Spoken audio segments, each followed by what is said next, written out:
Programa Municipal de Incentivo à Cultura, Lei de Incentivo à Cultura, Prefeitura Municipal de Uberlândia apresenta leitura dramática de Antígona de Sófocles.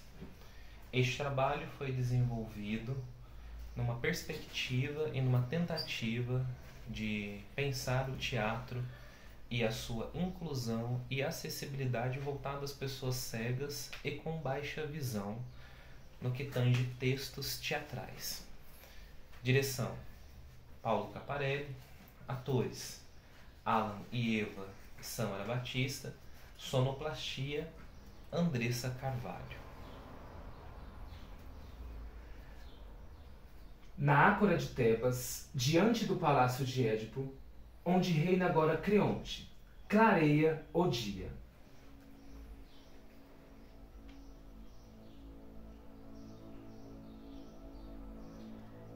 Ismênia, minha querida irmã, companheira do meu destino, de todos os males que Édipo deixou suspensos sobre a sua descendência, haverá algum com que Júpiter ainda não tenha afligido nossa vida infeliz? Não há provação sem falar de outras distintas nossas. Por mais funesta que não se encontre em nossa comum desgraça, ainda hoje, que querera dizer esse Édipo, que o rei acaba de expedir e proclamar contra toda a cidade? Já o conheces? Sem dúvida. Não sabes a afronta que nossos inimigos prepararam para aqueles que prezamos? Ó, Antígona, nenhuma notícia agradável ou funesta chegou ao meu conhecimento depois da perda de nossos dois irmãos, mortalmente feridos em luta um pelo outro. Tendo fugido esta noite o exército dos archivos, nada mais vejo que possa concorrer para aumentar nossa felicidade nem nossas descidas. Eu já o sabia. Chamei-te até aqui fora do palácio para que só tu possas ouvir o que tenho a te dizer. Que há, pois? Tu me pareces preocupada? Certamente, pois não sabes o que Creonte concedeu a um de nossos irmãos e negou o outro às honras da sepultura? Ao passo que, quanto ao infeliz Polinice, ele proibiu aos cidadãos que enterrem o corpo num túmulo e sobre esse derramem suas lágrimas. Quer que permaneça insépito, sem homenagens fúnebres, que presa de árvores carniceiras, tais são as ordens que a bondade de Creonte impõe a mim, como também a ti. E eu o afirmo, ele próprio virá a este sítio comunicá-las a quem ainda as ignore.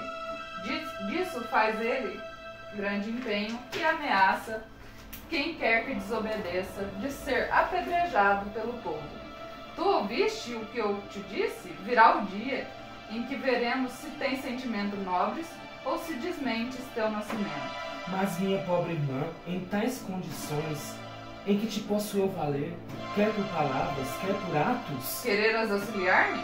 Agirás de acordo comigo? A que perigos pensas arriscar-te ainda? Que pretendes fazer? Ajudarás esses meus braços a transportar o cadáver? Queres tu realmente sepultá-lo, embora isso tenha sido vetado a toda a cidade? Uma coisa é certa, Polinice era meu irmão, e teu também. Embora recuses o que eu te peço, não poderei ser acusada de traição para com o meu dever. Infeliz, apesar da proibição de Creonte? Ele não tem o direito de me coagir a abandonar os meus. Ai de nós, pensa, minha irmã, em nosso pai, como morreu esmagado pelo ódio pelo próprio, quando, inteirado dos crimes que praticara, arrancou os olhos com as próprias mãos, e também em sua mãe e esposa, visto que foi ambas as coisas. Em terceiro lugar, em nossos irmãos, no mesmo dia, perecendo ambos desgraçados, dando-se a morte reciprocamente. E agora, que estamos a sós, pensa na morte ainda mais terrível que teremos se contrariarmos o decreto e o poder de nossos governantes. Convém não esquecer ainda, irmã, que somos mulheres e como tais não podemos lutar contra os homens. É loucura tentar aquilo que ultrapassa nossas forças. Não insistirei mais, e ainda que mais tarde queira ajudar-me, não me dará prazer algum. Faze tu o que quiseres. Quanto ao meu irmão, eu o sepultarei. Será um belo fim. Se eu morrer tendo cumprido esse dever, querida como sempre fui por ele, com ele repousarei no túmulo, com alguém a quem amava, e meu crime será louvado, pois o tempo que terei para agradar aos mortos é bem longo do que consagrado aos vivos. Quanto a ti, se isso te apraz, despreza as leis divinas. Não a desprezo, mas não tenho forças para agir contra as leis da cidade. Invoca esse pretexto. Eu erguerei um túmulo para meu irmão muito amado. Ah, pobre infeliz, eu me aflijo por ti. Não temas por minha vida, trata de salvar a tua. Ao menos não digas a ninguém o que vai fazer. Guarda segredo, que eu farei o mesmo. Não, fala. Tu me serás mais odiosa silenciando do que se disseres a todos o que eu quero fazer. Tu pareces desejar com o coração ardente o que nos causa calafrios de pavor. Só sei que cumpro a vontade daqueles a quem devo agradar. Se tu o fizeres, mas o que desejas é impossível. Quando me faltarem as forças, eu cederei. Mas não é prudente tentar o que é irrealizável. Visto que assim me falas, eu te odiarei. E serás odiosa também ao morto, junto a quem serás um dia depositada. E com razão. Vamos, deixa-me com a minha temeridade afrontar o perigo. Meu sofrimento nunca há de ser tão grande quanto gloriosa será a minha morte. Já que assim queres, vai. Bem sabes que cometes um ato de loucura, mas provas tua dedicação por aqueles a quem amas. Sai, Antígona, Ismênia entra no palácio.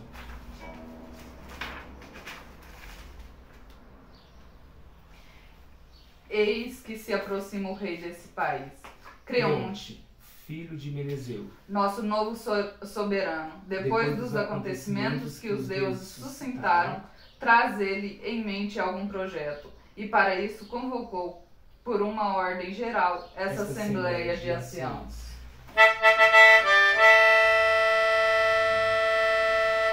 Entra Creonte com um numeroso séquito.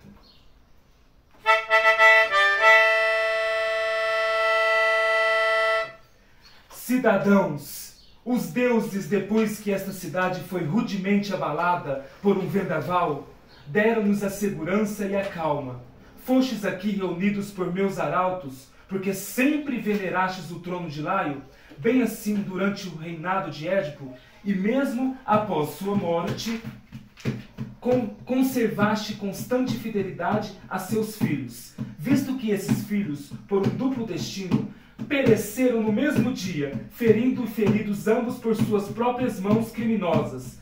Cabe-me ocupar o trono e exercer o poder dos que já não vivem, pelo direito que me advém do parentesco que a eles me ligava. Quem preza a um amigo mais do que a própria pátria, esse merece desprezo. Que Júpiter, que tudo vê, saiba que não me calarei se vir a ruína, e não o bem-estar de nosso povo. E jamais considerarei meu amigo quem for o inimigo de meu país. Obedecendo a estes princípios, é que deseja promover a Tebas a felicidade, e com esse mesmo espírito, ordenei que fosse tornado público o meu decreto, aonde Eteócles, que lutando em prol da cidade, morreu por inigualável bravura, seja por minha ordem expressa devidamente sepultado, e que se lhe consagrem todas as oferendas que se depositem sobre a terra para mais mortos mais ilustres. Quanto a seu irmão, quero dizer Polinice, que só retornou do exílio com o propósito de destruir totalmente, pelo fogo, o país natal e os deuses de sua família, ansioso por derramar o sangue dos seus e reduzi-los à escravidão, declaro que fica terminantemente proibido honrá-lo com um túmulo, ou de lamentar sua morte, que seu corpo fique insepulto, para que seja devorado por aves e cães, e se transforme em objeto de horror. Assim te agrada tratar o Creonte, filho de Meneceu, inimigo e amigo desse país. Tu és o Senhor, e a ti compete impor a lei que te convier, tanto aos vivos quanto aos mortos. Zelai agora pela fiel execução de minhas ordens. Aos mais jovens deve confiar esse encargo. Já tenho servos encarregados de guardar o morto. Que mais nos ordena, então? Que não tenhais piedade para com aqueles que infringirem minhas ordens. Ninguém é louco a ponto de desejar a morte. Tal será, com efeito, a consequência, mas pela ambição que estimula o desejo do ganho, muitas vezes põe a perder os homens. Entra um pobre homem, um dos guardas, encarregados de zelar pelo cadáver de Polinice. O guarda. Príncipe, eu não direi que o ardor me fadigou, nem que me apressei em vir ter aqui. Muitas vezes, em caminho hesitante, parei a fim de refletir, e me voltei disposto a desistir. Meu espírito a mim mesmo dizia: por que vais, desgraçado? Aonde será castigado assim que chegares? Ou então, infeliz, tu fica aí, e se Creonte souber disso, por um outro, como serás punido? Assim, pensando, retardei-me, num percurso em que me pareceu longo. Resolvi por último vir de qualquer forma, e posto que pouco tenho a dizer, falei. Seja como for, chego animado pela esperança que nada me acontecerá, que não seja a vontade do destino. Mas que é que te causa tanta perturbação? Antes de tudo, quero declarar-te que o que me diz respeito não fui eu que fiz a coisa, não sei quem fez, e portanto não é justo que me sofra o menor Mas mal. quanto à prudência, como te cercas de preocupações, trazes certamente alguma novidade. O que não agrada, a gente hesita em dizer. Afinal, falas ou não? Decide-te para que te retires em seguida. Nesse caso eu falo. Um desconhecido acaba de sepultar o corpo de Polinice e desapareceu, depois de ter depositado terra seca sobre a sepultura, realizando os ritos necessários. Que dizes tu? Quem teve tamanha audácia? Não sei. Em parte alguma se ouviu a pancada da enxada, ou de cavadeiras. A terra é dura e seca, sem fendas, sem sinal de rodas. O culpado não deixou vestígio. Quando o primeiro guarda do dia ia entrar em serviço, descobriu o que estava feito. E todos nós ficamos estarrecidos pela surpresa. Não se viu morto, embora não estivesse enterrado, mas apenas coberto por uma camada de terra. Nenhum vestígio de cão ou de animal feroz que o tivesse arrastado. Não podemos contradizer nem sugerir ideia melhor para o que se propunha. É que viemos contar-te tudo o que se passara, nada te ocultando. Tal opinião prevaleceu, e a mim, que sou mesmo caipora, designou-me a sorte para tomar a meu cargo essa óptica comissão. Eis que porvenho a tua presença, bem contra a minha e a tua vontade, visto que ninguém gosta de um portador de ruins notícias. Ó príncipe, não teriam os deuses resolvido que isso acontecesse? É o que estou pensando desde algum tempo. Cala-te, antes que me irrites com tais palavras. Se não queres passar por um imbecil ou por um caduco, dizes coisas revoltantes admitindo que os deuses se interessem por esse morto? Seria para honrá-lo com a sepultura que eles imunaram esse homem, tratando como um benemérito a quem veio disposto a incendiar os templos com os tributos que lhes eram prestados e para revolucionar seu país e as leis? Por acaso já viste honrar os deuses a criminosos? Quem quer que haja premeditado esse crime, mais cedo ou mais tarde será punido. Pois que se Júpiter é venerado por mim, fica o sabendo tu, pois afirmo sobre juramento, se não descobristes quem deu sepultura ao morto, se não trouxestes o culpado à minha presença, o Hades não será bastante para vos receber. Sereis suspensos em vida, até que confesseis vosso crime. Sabereis assim de que mão se deve receber o dinheiro, e aprendereis que não é de todos esperar imerecido proveito. Permites que eu te diga ainda uma palavra? Ou devo retirar-me? Não sabes que tua voz me é insuportável? É só aos ouvidos? Ou no íntimo da alma que minha voz te faz mal? Não vejo para que indicar a lugar exato onde sinto esse desgosto. É que o criminoso te feriu o coração. Eu somente os ouvidos. Parece-me, na verdade, que tu nasceste para tagarelar. Sim, mas não fui eu que pratiquei o crime. Embora vendeste por dinheiro, com certeza. É curioso como um homem que presume tudo descobrir, descobre coisas que não existem. Podes agora cracejar acerca do que eu descubro ou não? Mas se vós, os guardas, não me indicastes o culpado, havereis de saber que os lucros desonestos causam sempre contrariedades. Sim, que tratamos de encontrar o criminoso. Mas se o apanharmos, ou não, isso é o que pertence ao destino decidir. E não há perigo de que me vejas novamente aqui. Na verdade, deste apuro que vens contra a minha expectativa, conto livrar-me ainda. E por isso deverei aos deuses uma gratidão infinita. Sai o guarda. Creonte entra no palácio. Reaparece o guarda trazendo Antígone, que caminha com a cabeça inclinada. Oh, que surpresa me causa! O que ora vejo? Como negar, porém, se eu a reconheço? Como duvidar que seja a jovem Antígone? Infeliz filha de um desgraçado pai de Édipo. Que aconteceu contigo? Será que te trazem presa por desobediência a alguma ordem real? Surpreenderam-te, talvez, na prática de alguma ação criminosa? Ô guarda. Eis-la aqui, aquela que fez a extraordinária proeza. Nós a surpreendemos no momento em que sepultava o cadáver. Mas onde está Creonte? Entra Creonte. Creonte.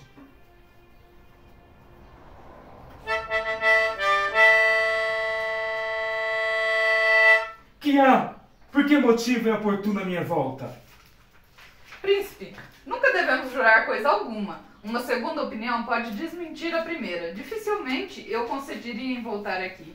Tanto me aterraram tuas ameaças, mas sempre é mais sensível uma alegria porque não se espera.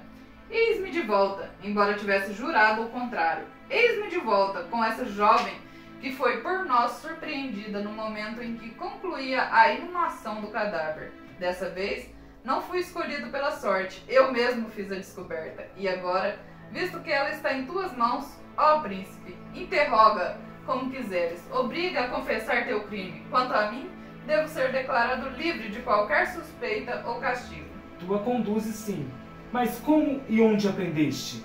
Por suas próprias mãos, estava dando sepultura ao morto. Tu já o sabes. E tu compreendes o alcance do que estás dizendo? Tens absoluta certeza do que dizes? Sim, foi ela que, apesar de tua proibição, estava dando sepultura ao morto. Não é claro o que estou dizendo? Mas como? Como foi que a viste e a surpreendeste? Eis como tudo passou. Logo que voltei, preocupado com as terríveis ameaças que me fizessem, nós retiramos toda a terra que cobria o morto, deixando descoberto o corpo. Já em decomposição, fomos nos postar no alto dos cômoros que há em torno, ao alcance da brisa, a fim de evitar que nos atingisse o mau cheiro. Cada um de nós estava aos companheiros à vigilância, censurando rudemente quem quer que não se mostrasse atento. Isso durou até que o disco solar alcançou o meio do céu, e o calor se tornou ardente. Neste momento, uma ventania fortíssima ergueu um turbilhão de poeira, varrendo a região e arrastando as folhagens das árvores. Todo o céu escureceu, e nós, com os olhos cerrados, esperamos o fim desse flagelo divino. Quando ele cessou, vimos essa jovem. Ela soltava gritos agudos, como um pássaro desesperado ao ver o desaparecimento dos filhos no ninho deserto. Assim, à vista do cadáver desenterrado, ela gemendo proferiu maldições tremendas contra os autores do sacrilégio. Em suas mãos traz nova porção de areia seca, e depois, erguendo um vaso cinzelado, faz sobre a cabeça do morto uma tríplice libação. Em vista disso, nós nos precipitamos e juntos a agarramos, sem que ela demonstrasse o menor susto. Interrogamos-na sobre o que acaba de fazer e o que fizera antes. Ela nada negava, o que me alegrou e me entristeceu ao mesmo tempo. Ó tu, que mantens os olhos fixos no chão, confessas ou negas ter feito o crime? Antígone ergue-se e fita-o de frente, com um desassombro. Antígone.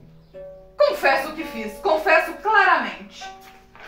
Guarda, podes ir para onde quiseres, livre da acusação que pesava sobre ti. Você, Antígone, fala agora. Fala por tua vez, mas fala sem demora.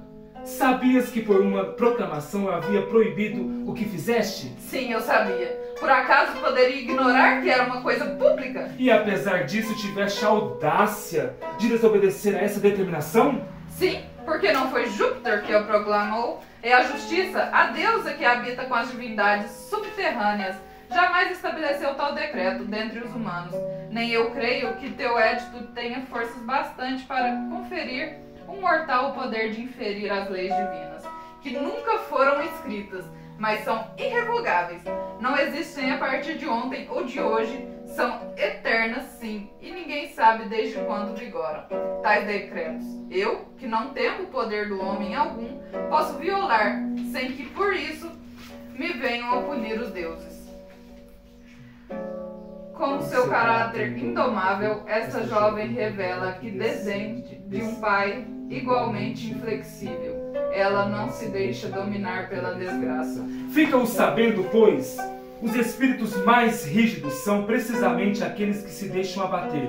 O ferro, tão duro, vem a ser quando aquecido o metal que mais facilmente se pode vergar e romper. Tenho visto cavalos fogosos que um simples freio subjuga. Não convém, pois, exibir um caráter altaneiro quando se está à mercê de outrem. Esta criatura agiu de temerariamente desobedecendo às leis em vigor. E para agravar com uma segunda ofensa, a primeira acaba de se gloriar do ato que praticou. Eu não seria mais um homem, e ela que me substituiria, se essa atitude que assumiu ficasse impune. Mas seja ela filha de minha irmã, e portanto mais vinculada a mim do que próprio Júpiter do meu lar, ela e sua irmã não escaparão à sorte mais funesta, porque acuso a outra de haver igualmente premeditado o enterramento do irmão. Chame-a, eu a vi no palácio há pouco, desvairada, fora de si. Muitas vezes o espírito que pensa em executar uma ação perversa se deixa atrair por sua perturbação. Antes de realizá-la, chame-a. Visto que já me tens presa, que mais queres tu, além de minha morte? Nada mais. Com isso já me darei por satisfeito. Porque demoras, pois? Em tuas palavras tudo me causa horror, e assim seja sempre. Também todos os meus atos te serão odiosos. Que maior glória posso eu pretender do que a de te repousar no túmulo do meu irmão? Em Tebas só tu assim consideras as coisas. Eles pensam como eu, mas para te agradar silenciam. E tu não te envergonhas de emitir essa opinião? Não vejo de que me envergonhe em ter prestado honras fúnebres a alguém que nasceu do mesmo ventre materno. E por acaso, não era teu irmão também o outro que morreu? Sim, era filho do mesmo pai e da mesma mãe. Então por que prestas a essa homenagem que representa uma impiedade para com o outro? Asseguro-te que esse outro que morreu não faria tal acusação. Sim, visto que só honraste com tua ação aquele que se tornou criminoso. O que morreu também não era o seu escravo, mas seu irmão. No entanto, devastava o país que o outro defendia. Seja como for, exige que ambos se apliquem os mesmos ritos. Não é justo dar ao homem de bem tratamento igual ao do criminoso. Quem nos garante que esse preceito seja consagrado na mansão dos mortos? Ah, nunca! Nunca um inimigo me será querido mesmo após a sua morte. Eu não nasci para partilhar de ódios, mas somente de amor. Desce, pois, a sepultura então, visto que queres amar, ama! Ama os que lá encontrares, enquanto eu vivo for, nenhuma mulher me dominará. Entra a Ismênia entre dois escados. Tu que no meu palácio, deslizando como uma víbora, uma cobra, sugavas o meu sangue, e eu não sabia que mantinha tuas duas criminosas prontas a me derrubar do trono. Vejamos, fala! Tu vais confessar se participaste do enterramento de Polinice ou jurar que de nada sabias? Sou culpada. Se ela nisso consistir, partilhei do ato e quero partilhar da acusação.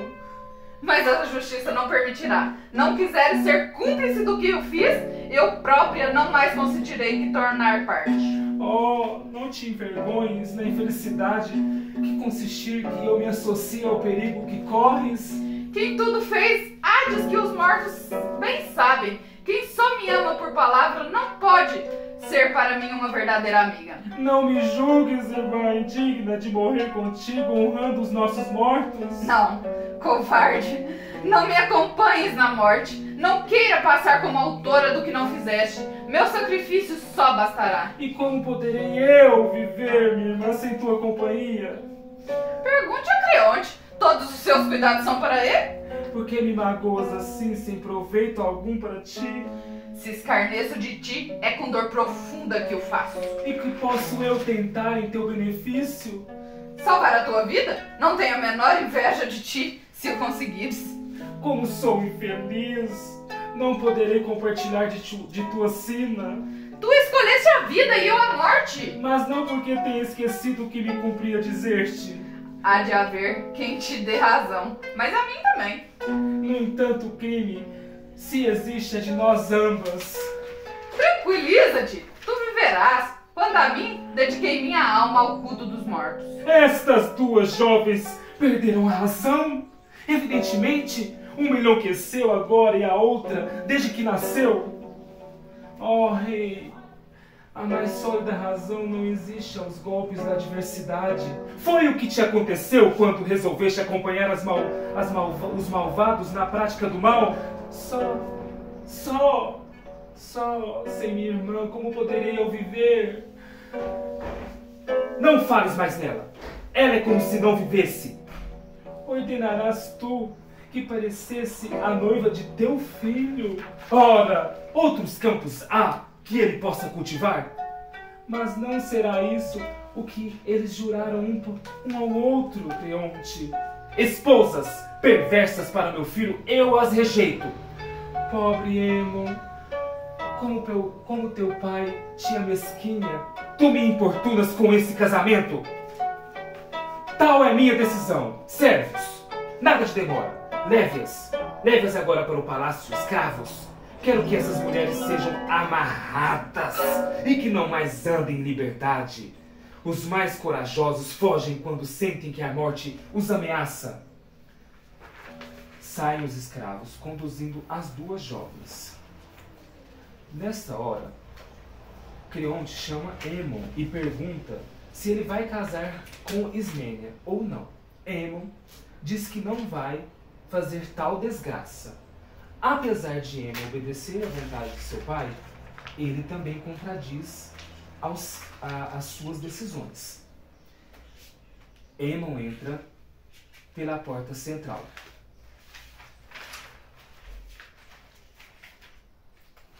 Eis aí a prudente regra, meu filho, que é preciso guardar no coração. Tudo nos deve provir da vontade paterna. A única razão pela qual os homens desejam que nasçam e cresçam em sua casa novos rebentos é a certeza de que estes mais tarde ataquem o seu inimigo e honrem o seu amigo tão bem como o pai o faria.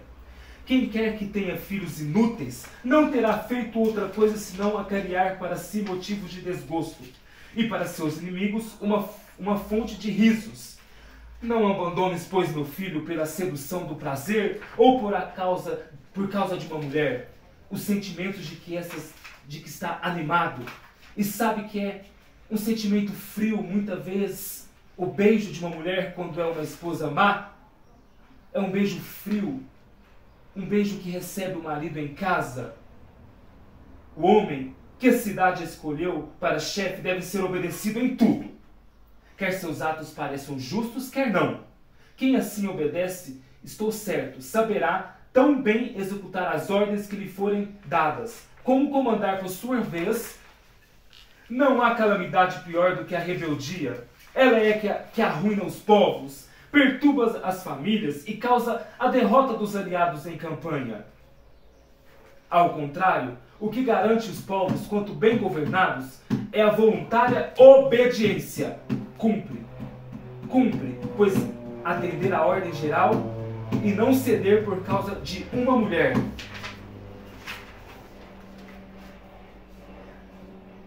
Filho, devo eu, na minha idade, receber conselhos de um jovem? Ouve somente os que parecem justos. Sou moço ainda. É evidente que para nós devemos atender às razões e não à idade. terei eu, então, de honrar a quem se mostrou rebelde? Nunca proporei que se respeite a quem houver praticado mal. Aemon, e por acaso não foi um crime o que ela fez? Não é assim que pensa o povo de Tebas. Com que então cabe à cidade impor-me as leis que devo propulsar? Vê como tua linguagem parece ser de um jovem inexperiente. É em nome de outra em quem estou governando neste país. Ouve, não há estado algum que permaneça um único homem. Não pertence a cidade, então, a seu governante? Só num país inteiramente deserto teria direito a governar sozinho. Bem se percebe que ele se tornou aliado dessa mulher. Só se tu te supões mulher, porque é pensando em ti que assim falo. Miserável! Por que te mostras em desacordo com teu pai? Porque te vejo renegar os ditames da justiça. Por acaso eu a ofendo, sustentando minha autoridade? Mas tu não sustentas calcando aos pés os preceitos que emanam os deuses. Criatura vil, que se põe a serviço de uma mulher? Tu nunca me viste, nem me verás jamais ceder aos prazeres indignos. Seja como for, todas as tuas palavras são em favor dela. São por ela sim, como são por ti, por mim e pelos deuses imortais. Essa mulher tu nunca a desposarás viva. Ela morrerá, eu sei, mas sua morte há de causar uma outra. Tens coragem de recorrer às ameaças? Que ameaças pode haver se combater razões são tão frívolas? Tu pagarás caro tuas lições de prudência, seu insensato. Queres só falar, nada ouvir? Escravo de uma mulher, não me perturbes com sua tagarelice. Se tu não fosses meu pai, eu diria que perdesse o senso. Sim, pelo Olimpo. Fico sabendo bem, tu não te alegrarás por me teres censurado e ultrajado assim. Escravo, leva essa mulher odiosa, para que ela morra imediatamente em minha vista e na presença de seu noivo. Não, em minha presença ela não morrerá, e tu nunca mais me verás diante de ti. Descarrega teus favores sobre aqueles que a isso sujeitarem. Leva a um sítio deserto e ali será encerrada viva em um túmulo subterrâneo. Revestido de pedra, tenho diante de si o alimento suficiente para que a cidade não seja maculada pelo sacrilégio. Lá ela poderá invocar Plutão, o único deus que venera, e talvez ele evite que ela morra. Só assim ela se convencerá de que é inútil querer prestar culto aos mortos. Sai Creonte. Antígona e Ismênia se mantém em cárcere. Neste meio tempo, cabe a Creonte decidir o que acontece e como matá-las. Eis que volta o rei em pessoa. Em seus braços ele traz a prova evidente, se assim posso dizer, de que essa desgraça não veio de outros, mas sim de sua própria culpa. Entra Creonte com Aemon nos braços.